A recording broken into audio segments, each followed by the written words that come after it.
Have you ever felt the heavy ache of losing a person you really cared about? Maybe she walked away, lost interest, or slowly moved out of your life without a clear reason. You might feel the need to chase her, message her non-stop, beg for another try, or replay every moment in your head trying to see what went wrong.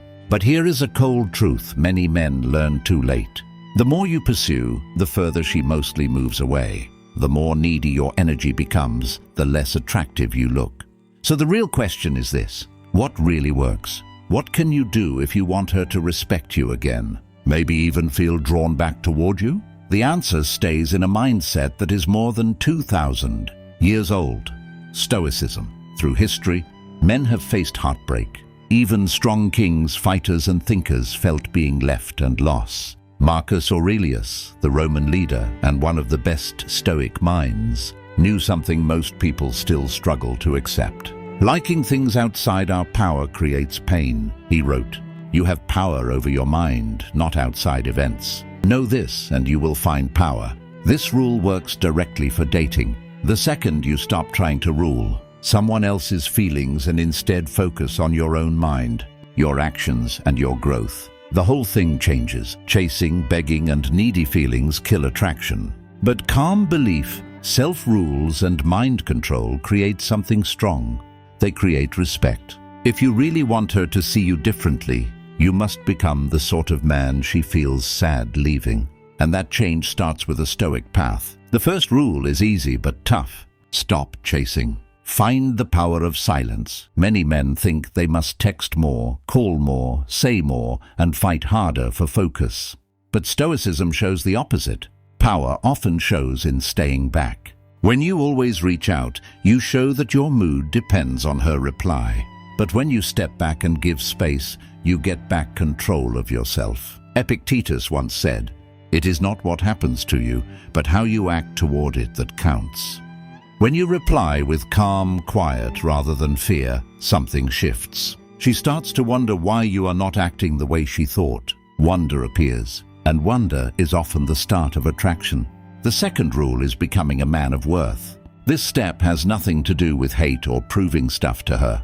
It is about making yourself into someone tougher. Instead of looking at her social media, put that time into your growth. Fix your body health. Toughen your mind through reading and learning. Build rules through daily tasks. Grow your world through new things and good friends. A man with a goal becomes naturally attractive. Seneca once wrote, "Luck is what happens when being ready meets a chance." When you focus on getting better every day, you make chances in every part of your life. And the person who once left you may eventually see that change. The third rule is being free in your mind. Many bonds fail because one person relies too much on the other for joy. Stoicism shows something else. Joy must come from inside. When your peace relies entirely on someone else's presence, you give them power over your mood. But when you grow inner balance, you become free. Freedom is attractive. Belief built from inside cannot be easily shaken. Marcus Aurelius told himself daily that other people's views and acts belong to them, not to us. The same works for dating. You cannot rule someone's feelings, but you can rule how you live your life. The fourth rule is letting her come to you. When someone feels that you are moving forward, fixing your life and no longer needing them, something cool happens. They start to doubt their choice. They may compare you to others. They may recall the bond you once had. They may reach out again, even if it is only with a short text. If that happens, the Stoic reply is calm belief. Do not rush. Do not talk about the past right away. Speak softly. Stay steady. Let her see that you are not the same man she once left. True attraction returns when respect returns. The fifth rule is rules over feelings. Heartbreak can make strong moods. Anger, sadness, envy, regret.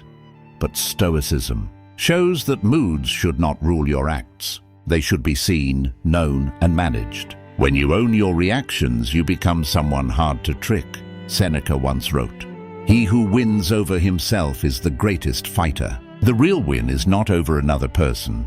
The real win is over your own urges. The sixth rule is turning pain into fuel. Every hard moment has a lesson. Heartbreak can either make you weak or make you strong. The choice depends on how you use it. Instead of seeing being left as a loss, see it as a new path.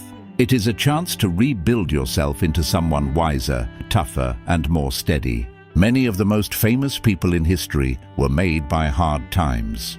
Pain forced them to grow. The Stoics thought hurdles were not walls. They were training. Marcus Aurelius wrote, "The hurdle in the way becomes the way." The struggle you face today can become the reason you become a better man tomorrow. The seventh rule is knowing your own worth. A man who always seeks praise will always feel unsure. But a man who knows his value carries quiet belief. Belief does not come from focus. It comes from self-respect. When you value your time, your goals and your rules, other people start to value them too. And if someone chooses to leave your life, it does not ruin you. It simply means your path goes on without them. Keep in mind something vital. Your life is bigger than one bond. Your power is greater than one bit of heartbreak. Whether she comes back or not, the real goal is change. If she returns, you will be tougher and wiser. And if she never returns, you will still become the best version of yourself. Because Stoicism is not about winning someone back. It is about owning your mind, your acts, and your path in life. When you focus on growth, rules, and goals, something strong happens. Your belief rises, your energy changes, your life starts to move forward. And at that point, something surprising often occurs. You no longer need anyone to check your worth. You already know it.